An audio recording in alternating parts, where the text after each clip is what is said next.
नमस्कार मित्रांनो, श्रीमंत कट्ट्यावरती आपल्या सर्वांचं पुन्हा एकदा स्वागत आहे।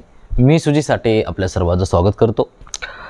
कसं आहे माहिती आहे का, आपल्या आयुष्यामध्ये ना प्रत्येकाला दुःख असतात, अडचणी असतात, पण त्या अडचणींना फेस करता येत नसतं मोस्टली लोकांना।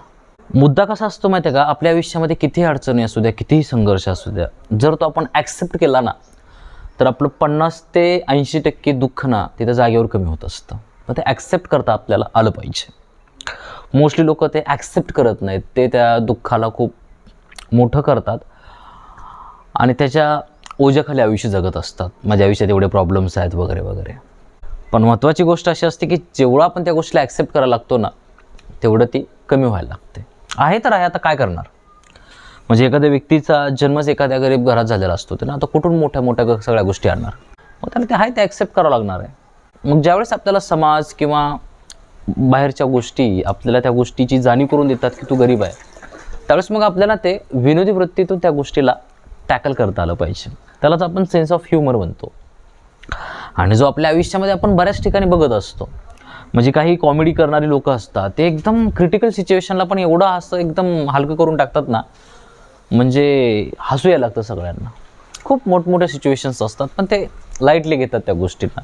मग तो ह्युमर आपल्यामध्ये पण आला पाहिजे। म्हणजे आपली एखादी गोष्ट असेल की आपल्याला जमत नसेल, मग त्या गोष्टीला पण आपण विनोदी दृष्टिकोनातून घेतलं पाहिजे, त्या गोष्टीला पण आपण हलकं घेतलं पाहिजे। काही झालं आयुष्यामध्ये तर आपल्याला हलकं फुलकं राहता आलं पाहिजे। आणि ह्या गोष्टीमध्ये सगळ्यात मोठं जर व्यक्तिमत्व कुठलं असेल भारतामध्ये तर ते म्हणजे पु ल देशपांडे। त्यांच्या आयुष्यामध्ये भरपूर अडचणी आल्या, भरपूर गोष्टी झाल्या, पण त्याने त्या गोष्टीचं टेन्शन कधीच घेतलं नाही। प्रत्येक ठिकाणी ते विनोद हुडकायचे। म्हणजे एक तर मी त्यांचा किस्सा ऐकला होता की ते एक ठिकाणी जंगलामध्ये फिरायला गेल्यानंतर एक मोठा गवा नावाचा प्राणी त्यांच्याकडे येत होता। मग त्यांचा जो समोर बसलेला व्यक्ती म्हणतो असतं, लुक ही चार्जिंग। ज्यावेळेस पुलं म्हणतायत की गव्याला भाषा कळू नये म्हणून तो इंग्लिशमध्ये बोलतोय। म्हणजे त्या ठिकाणी सुद्धा कॉमेडी करण्याची जी वृत्ती आहे व्यक्तीची, ती आपल्याला आयुष्यामध्ये साधं बनवत असते, हलकं बनवत असते। म्हणजे आयुष्यामध्ये ताण तणाव डिप्रेशन ह्या गोष्टी कधी येत नाहीत आपल्याला, पण ते आपल्याकडे विनोदी बुद्धी सेन्स ऑफ ह्युमर खूप महत्त्वाचा असतो। जेवढी पण लोक कॉमेडी करतात ना ती लोक प्रचंड आपल्याला आवडायला लागतात।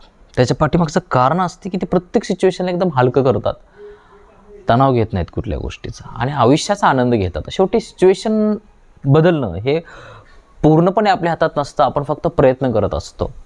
पण प्रयत्न करताना आयुष्य आनंदी जगायचं आपण विसरून जातो। पण जर ह्युमर असेल, जर आपल्याकडे तो ॲटिट्यूड असेल, जर आपल्याला प्रत्येक ठिकाणी एक विनोद करण्याची, विनोद बघण्याची जर आपल्याकडे दृष्टी असेल ना, तर आपण खूप आनंदाने जगायला लागतो। आणि अशीच लोक प्रत्येकाला आवडायला लागतात। म्हणजे कितीही मोठ्या सिच्युएशन झाल्या तर त्यांची कोण साथ सोडत नाही। ते व्यक्ती स्वतःच्या पण आयुष्यात खुश असतात, कुठल्याही गोष्टीचं जास्त लोड घेत नाहीत आणि त्यांचं मानसिक स्वास्थ्य खूप चांगलं राहायला लागतं। त्याच्यामुळे ना ह्युमर आपल्यामध्ये असणं खूप महत्त्वाचं असतं। कधी कधी आपण फिरायला जातो, खूप मज्जा मस्ती होतात, बऱ्याचशा लोकांना चेष्टा केलेली आवडत नसते, बऱ्याचशा लोकांना स्वतःबद्दल बोललेलं आवडत नसतं। म्हणजे काही लोक असतात की ज्यांची कितीही चेष्टा केली त्यांना काही जरी बोललं तरी त्यांना ते काहीच नाही वाटत, ते बरोबर त्या गोष्टींना सहज उडवून लावतात, ते पण विथ कॉमेडी, स्वतःवर घेतच नाहीत ते। म्हणजे हे आपल्याला आपल्या आयुष्यामध्ये करता आलं पाहिजे। म्हणजे आपल्या आयुष्यामधले ज्या काही निगेटिव्ह गोष्टी असतील किंवा जे पण आपल्या आयुष्यामध्ये काय आपल्याला आवडत नसेल किंवा आपल्याकडे एक्स्ट्रा असेल, म्हणजे एखाद्या व्यक्तीची जाडी जास्त असते कधी कधी, त्याला भरपूर बोललं जातं, मग त्याला एक डिफेन्स आपल्याकडे करता आला पाहिजे। मोस्टली आपल्याला ज्यावेळेस लोक बोलतात आपण नाराज होतो, कधी कधी न्यूनगंड वाढतो, कधी कधी आपण त्या गोष्टीचा विचार करून डिप्रेशनमध्ये जायला लागतो, दुःखी राहायला लागतो। माझ्यासोबतच असं का, मीच काय केलं आहे वाईट, लोक मला असंच का बोलतात वगैरे वगैरे। पण ज्यावेळेस आपल्याकडे त्या गोष्टीसाठी उत्तर तयार असतात, आपण त्या गोष्टीला कॉमेडी स्वरूपात घ्यायला लागतो ना, लोक खवळायचं पण बंद करून टाकतात। पण तो ह्युमर आपल्यामध्ये असणं खूप महत्त्वाचं असतं। Humour is a mature defence. म्हणजे आपण स्वतःसोबत ती गोष्ट ॲक्सेप्ट करून त्या गोष्टीला प्रत्युत्तर द्यायला शिकतो। आणि ज्यावेळेस आपण ती गोष्ट शिकतो ना, त्यावेळेस मग आपल्या आयुष्यामध्ये किती जरी अडचण आल्या, किती जरी मोठा संघर्ष आला ना, तर आपल्याला फरक नाही पडत।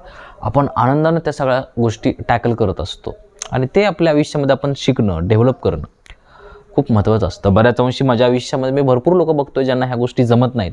कुणी जरा जरी चेष्टा केली की त्यांना खूप हायपर होतात, त्यांना सहन होत नाही, लगेच ते भांडण करतात, एकमेकांपासून दूर जातात किंवा भरपूर गोष्टी होतात। पण हे शहाणपणाचं लक्ष नाही आहे। आपल्याला प्रत्येक गोष्टीला डील करता आलं पाहिजे आणि हेच आपल्या आयुष्यातलं सगळ्यात मोठं गमक असतं। जर आपल्याला ते जमलं तर मग आयुष्यात किती जरी अडचणी आल्या ना तर आपण आनंदाने त्या गोष्टी हाताळू शकतो आणि खूप आनंदी राहायला लागतो. कोणी कितीही टेन्शन देऊ द्या, आपल्याला फरकच नाही पडत. आपण एकदम रिलॅक्स रॉयल लाईफ जगायला लागतो. त्याच्यामुळे हे गोष्टी समजून घेणं खूप महत्त्वाचं आहे. मोस्टली लोक खूप प्रॉब्लेममध्ये आहेत. मी ज्यावेळेस त्यांच्याशी बोलतो त्यांना साधं बोलणं पण नाही सहन होत. मग ते चेष्टा केलेली तर गोष्ट सोडूनच द्या. मग ते चुकीचं असतं आपल्या आयुष्यामध्ये. त्याने आपणच दुःखी राहायला लागतो, दुसरं काय होत नाही. शेवटी जर तुमच्यामध्ये त्या गोष्टी नसतील तर ज्या लोकांकडे आहेत त्यांना ऑब्झर्व करा. तो एक्झॅक्टली कसं त्या गोष्टींना टॅकल करतो, त्या सिच्युएशनला तो कसं हाताळतो. ज्यावेळेस आपण ह्या गोष्टी बघायला लागतो ना, मग हळूहळू आपण सजग व्हायला लागतो आणि आपल्यामध्ये पण त्या गोष्टी डेव्हलप करायला लागतो. शेवटी हे नैसर्गिक असतं. ज्याचं त्याचं कधी कुणाला काय विनोद सुचेल, कुठला व्यक्ती कधी काय बोलेल हे सांगता येत नसतं. पण ते आत्मसात करणं हे प्रत्येकासाठी खूप महत्त्वाचं आहे, खूप महत्त्वाचं आहे. एवढं सांगू इच्छितो. आय होप की आज माझ्याकडून तुम्हाला बऱ्यापैकी ऐकायला मिळालं असेल. जर व्हिडिओ आवडला असेल तर व्हिडिओ लाईक करा, शेअर करा. तुमच्या जर काय प्रतिक्रिया असतील तर त्या देखील मला कमेंट बॉक्समध्ये नक्की सांगा. Thank you so much for watching this video. God bless you. Bye.